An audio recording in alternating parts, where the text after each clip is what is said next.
Bonjour, nous sommes le samedi 21 février 2026 et le sujet est les municipales 2026 qui auront lieu le mois prochain ici avec Marseille et Martine Vassal qui cite Pétain en exemple avec le triptyque Travail, Famille, Patrie. Lors du premier grand débat des municipales à Marseille, la candidate de la droite et du centre a revendiqué comme valeur le triptyque Travail, Famille, Patrie. Est-ce véritablement un problème ? Le problème, c'est que ça a été cité par Pétain. À Marseille, ce jeudi 19 février dans la soirée, le débat entre les candidats aux municipales sur BFM TV devait porter sur la sécurité, le narcotrafic et l'école.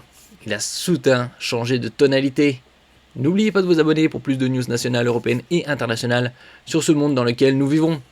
Martine Vassal, candidate de la droite et du centre soutenue par Renaissance, Modem, Horizon et LR, les Républicains, a affirmé partager les préoccupations de certaines personnes qui votent pour le Rassemblement national et que ces valeurs étaient le mérite, le travail, la famille, la patrie. Une formule qui reprend le slogan du maréchal Pétain et qui est associé au régime collaborationniste de Vichy sous l'occupation allemande de la Seconde Guerre mondiale. Moi, figurez-vous que mes valeurs, elles n'ont jamais changé. Donc vous dites c'est ni le LFI, ni c'est RN. le mérite, le travail, la famille, la patrie. Et effectivement, Là on voit la réaction là à gauche là, oula. Sur le plateau, la réaction est immédiate. Le maire socialiste Benoît Payan lui lance qu'il s'agit du slogan du maréchal Pétain, chose que la candidate de la droite et du centre assume pleinement. Oui, mais ce sont mes valeurs. J'assume mes valeurs, répond-elle, ajoutant qu'elles sont peut-être passées de mode et disant y ajouter l'humanité. Pas de quoi calmer le débat sur X, anciennement Twitter.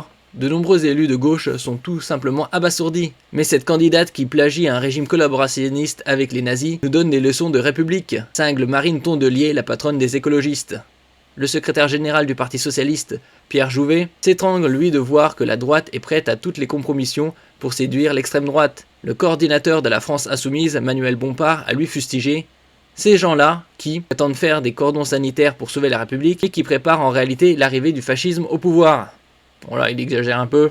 À moins d'un mois du premier tour, la campagne est serrée. Un sondage Elab pour BFM TV, Le Figaro et La Province place le maire sortant Benoît Payan en tête avec 31% des intentions de voix, suivi de près par le candidat RN Franck Alicio à 29%. Martine Vassal est crédité de 21% devant Sébastien Deloju et les filles 12%. Incroyable, 12%. Dans ce contexte, chaque déclaration pèse. Merci pour votre écoute et à la prochaine.